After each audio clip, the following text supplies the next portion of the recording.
Mira, el Tribunal Constitucional, el Consejo General del Poder Judicial, ¿qué es lo que está pasando? Es que los jueces, depende de que si eres progresista o eres conservador, van a adoptar una u otra medida. Y depende de si eres progresista o conservador, o eres del PSOE, del PP o de Vox, vas a intentar tumbar el Estado o vas a aupar el Estado.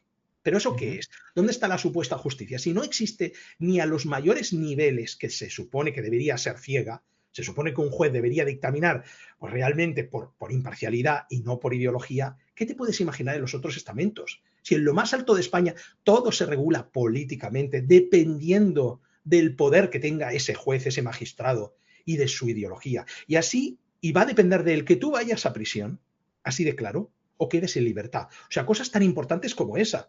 Pero ¿por qué te Ujú. crees que yo tengo 8 años retenido el pasaporte como medida cautelar? Entremos en este tema, porque es lo Claro. que te decía al principio de la charla, Alejandro, no sé si lo recuerdas, pero te lo he dicho. Yo estoy de acuerdo en una de las cosas que has dicho, que es que no estamos en una democracia real. En este caso, bueno, más allá de que los medios de comunicación son repugnantes, y por eso estoy muy contento de que pues, tengamos cosas como YouTube que permiten que cualquiera, yo mismo, pues tenga una voz. A mí me em, censuraron, perdona, pero a mí me censuró YouTube. bueno, Que esa es digo otra. YouTube, pero hay otras vías, ¿no? Pero al final, dentro de lo que cabe, hay mucha más libertad de información. Tú imagínate, si las cosas están así ahora, tú imagínate en los 90, que solo los únicos que tenían voz literalmente eran los medios, cómo funcionaría todo. Estoy totalmente de Pero acuerdo en yo te esto. diría una ventaja de los 90 y de los 80.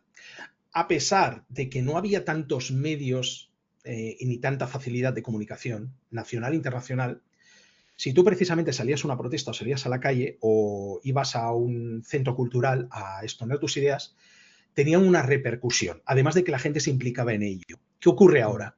Ahora, si tú no estás en X, ex Twitter, si tú no estás en YouTube, sí que tienes 200 redes, pero prácticamente nadie te va a ver. Eso para empezar. Y después, cada una pues, puede adoptar la censura que desee cuando desee o manipularte. Digamos, hay tantísima información y tanta manipulación en la información hoy en día que es muy difícil encontrar algo que sea real. Y En ahora eso con la estoy de inteligencia acuerdo. artificial, en cambio, en los 80 o los 90 era más real. La gente estaba en la calle.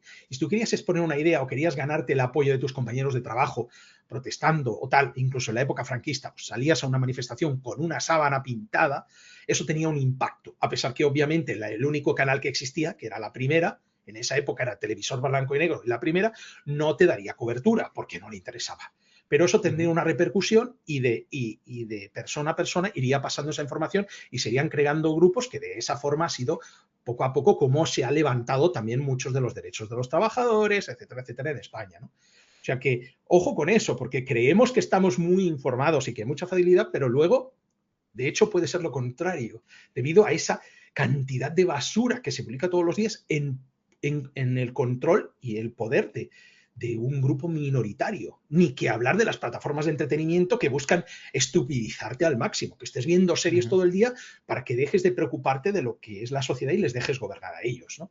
Así que Totalmente de acuerdo. creo que De ese hecho, es ese bueno, factor.